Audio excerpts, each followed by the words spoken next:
Ayat yang nomor 18 itu ayat mengenai masa depan. Kalau Anda ngomong masa depan, Anda harus belajar kepada Nabi Musa dan Khidir yang berdialektika. Sedikit saja. Jadi peristiwa Musa dan Khidir yang pertama membocorkan kapal itu lambang masa sekarang, kekinian, karena terjadinya sekarang. Yang kedua, Khidir membunuh anak kecil, merodol itu bahasa sih, mematahkan leher seorang anak sehingga mati. Itu lambang masa depan, karena kata Khidir, ini anak kalau tidak saya bunuh, orang tuanya akan kalah wibawa sama dia kafir, orang tuanya akan jadi kafir. Kalau saya bunuh dia masuk surga karena saya bunuh. Dia mendapat berkah. Jadi kalau ingin memasukkan orang surga, silakan pulang dari sini cari orang untuk dibunuh, dia akan masuk surga, Anda masuk neraka. Itu lambang masa depan. Jadi dengan anaknya dibunuh, maka orang tuanya tetap masuk surga, anaknya juga masuk surga, kata Khidir. Tapi itu hak prerogatif kekasihnya Allah dan bukan hak kita. Jadi sama dengan Ibrahim, itu haknya Ibrahim untuk menyembelih anak karena diperintah oleh Allah. Jangan besok sembelih anakmu terus ketika polsek menangkap kamu bilang ini perintah dari Allah karena sebentar lagi hari kurban, gitu ya. Terus yang ketiga adalah lambang masa silam, yaitu ketika menegakkan pagar itu ada simpanan harta di bawahnya. Jadi orang itu selalu berdialektika. Untuk menempuh masa depan kita harus belajar kepada masa silam. Jadi kita berdiri di masa kini, melihat ke depan, berkaca ke belakang, dan itulah cara berpikir siklikal. Karena ada 4 macam cara berpikir di muka bumi ini. Pertama linear, yang kedua zigzag, yang ketiga spiral, yang keempat siklikal atau sirkular atau kafah. Saya tidak panjang lebarkan, tapi intinya Anda kalau marah kepada anak kan begitu, Bu ya, kamu itu kok malas sekolah, handphone melulu, internet melulu, VCD melulu, besok-besok mau jadi apa kamu, kan itu kan kalimatnya. Jadi dari masa kini pasti orientasi ke depan, mau jadi apa kamu. Setelah mau jadi apa kamu, pasti disebut referensi masa lalu. Ingat bapakmu dulu, kan gitu. Jadi kita selalu muter gitu. Itu naluri kita, jadi siklikal. Cara berpikir orang timur itu siklikal. Kenapa ada Amrozi, kenapa ada Abu Bakar Ba'asyir, kenapa ada macam-macam urusan terorisme? Karena ada pertentangan cara berpikir. Orang Amerika, orang Barat semua memakai cara berpikir linear, sementara kita memakai cara berpikir siklikal. Dan di dalam siklus berpikir ini ada zigzagnya, ada spiralnya. Jadi mereka tidak pernah paham sama kita. Maka mereka menciptakan dunia yang seperti sekarang. Tapi insya Allah itu akan segera berakhir dalam waktu tidak terlalu lama. Karena nanti akan perjalanan siklikal ini akan menjadi penguasa di muka bumi dan manusia akan menemukan kedamaiannya yang sejati. Bismillahirrahmanirrahim, kita baca sedikit sambil kita urut 1-2 doanya para nabi. Mudah-mudahan malam hari ini meskipun cepet-cepet acaranya, mudah-mudahan Anda menjadi manusia baru mulai hari ini. Anda dicahayai Allah, Anda menjadi lahir kembali. Kita baca bersama-sama. Saya harap Anda semua hafal karena saya sendiri juga belum yakin apakah saya hafal. A'udzubillahi minasyaitonirrajim. Ya ayyuhalladzina amanu taqullaha faltanzur nafsum ma qaddamat lighad. Wahai orang-orang yang beriman, melangkahlah dengan senantiasa berproyeksi untuk memandang ke depan. Wattaqullaha innallaha khabirum bima ta'malun. Sebelum melakukan sesuatu, engkau harus mendahulunya dengan takwa dan mengakhirinya dengan takwa. Itulah dialektika. Kalau kamu tidak memakai metodologi itu, maka kamu nanti akan malu karena Allah akan mengabarkan apa yang engkau lakukan sekarang. Innallaha khabirum bima ta'malun.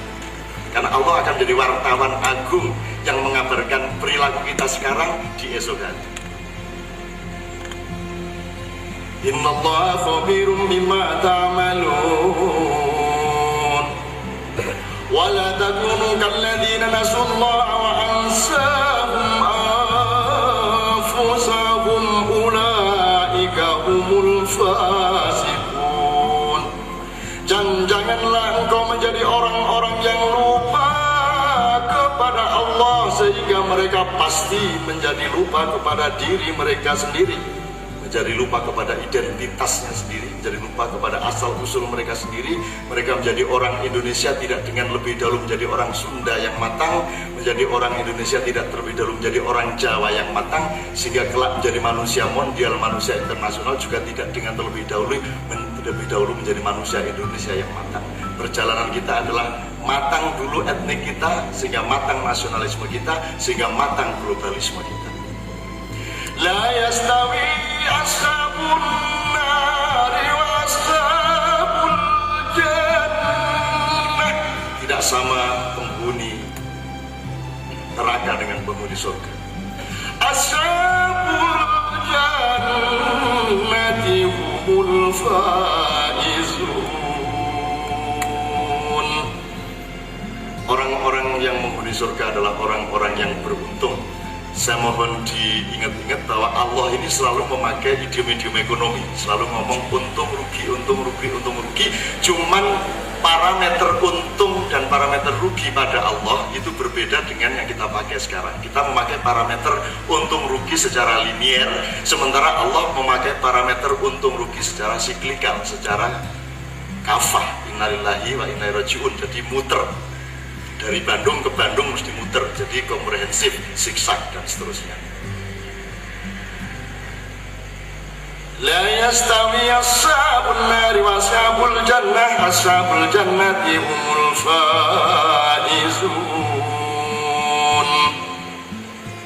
Ayat terakhir yang saya bacakan untuk menggambarkan bahwa kalau Al-Quran sudah diberlakukan oleh Allah, maka segala sistem nilai yang lain akan taat kepadanya. Kalau manusia sudah tidak mampu menegakkan Al-Quran di dalam hidupnya, maka Allah akan ambil peran, dan Allah sudah ambil peran sekarang, dan Indonesia akan diislamkan oleh Allah, dunia akan diislamkan oleh Allah, baik secara formal maupun tidak secara formal. Karena jangan lupa, orang-orang di Amerika, di Australia, di Inggris, dan di negara-negara yang non-Islam, justru perilaku-perilaku Islam di bidang-bidang tertentu sudah diterapkan. Sementara di sini yang bernegara Islam, perilaku Islamnya kadang-kadang kalah Islami dibanding orang-orang yang non-Islam. Tanyakan kepada semua mahasiswa yang kuliah di luar negeri. Lau anzalna hadzal Qur'ana ala jabalin la ra'aitahu khashi'an mutasaddian min khasyatillah wa tilkal amthalu nadribuha lin-nasi la'allahum yatafakkarun. Setelah ayat ini, ayat 22 sampai 24 di surat Al-Hasr juz 29, Anda akan menemukan struktur 14 Asmaul Husna. Kalau Anda mau menjadi direktur yang baik, manajer yang baik, raja yang baik, presiden yang baik, pimpinan yang baik, komandan, panglima yang baik, Anda pakai urut-urutan dan dialektika dari 14 Asmaul Husna ini. Pertama Alimul Ghaib wa Syahadah, Rahman Rahim, baru Malik, Qudus, Salam, Mukmin, Muhaimin, Aziz, Jabbar, Mutakabbir, dan seterusnya sampai 14. Itu sebuah metodologi yang luar biasa. Tapi tidak punya waktu kita menjelaskannya, tapi saya cuma pesan saja, sering-sering dibaca, meskipun tidak dipahami tidak apa-apa, karena Quran ini tidak dipahami pun kadang-kadang sudah memberi berkah. Makanya orang NU kebanyakan kan malas memahami Quran. Kalau Muhammadiyah memahami dok tapi tidak bisa baca. Akhirnya ece-ecean di antara mereka, lah NU mau codok keluar ini kata Muhammadiyah di Jawa Timur.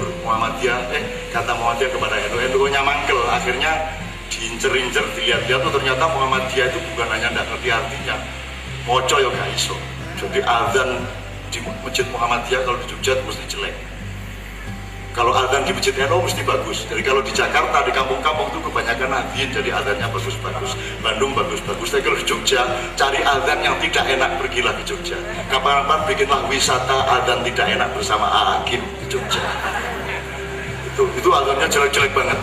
Mengucapkan khairum minan naum aja susahnya, bukan main ini lidah Jawa ini. Khairum tasdid itu double kan, khairum minan naum kan tasdid double. Itu susah banget lidah Jawa.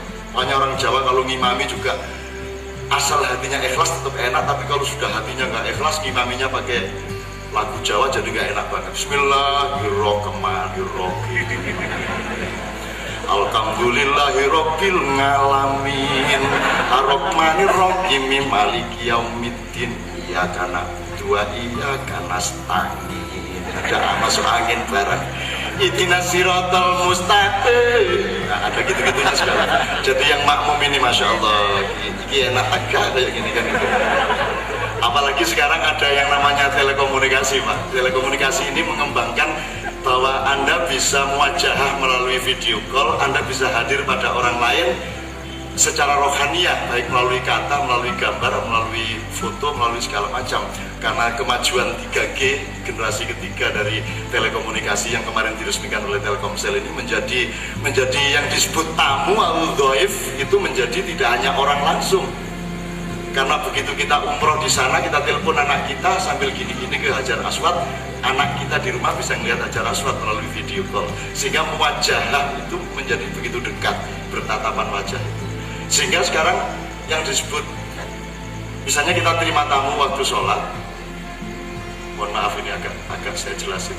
Waktu sholat kan kita kalau pas ngimami ada orang datang kan, kita boleh interupsi sedikit, terus kita buka pintu, silakan masuk, saya sedang ngimami, tunggu sebentar, terus dia nerusin ngimami. Nah sekarang yang disebut tamu bukan hanya orang Pak, bisa SMS, bisa telepon, itu disebut tamu, karena dia sudah mewakili eksistensi manusia. Jadi saya sholat di Riyadh, itu di masjid dekat mall, di dekat kedutaan di sana itu, sholatnya terus ada SMS. Nah SMS-nya itu diterima Pak selama sholat. Ini saya jadi sholat itu karena lirik-liriknya enak temen sembahyang di Arab.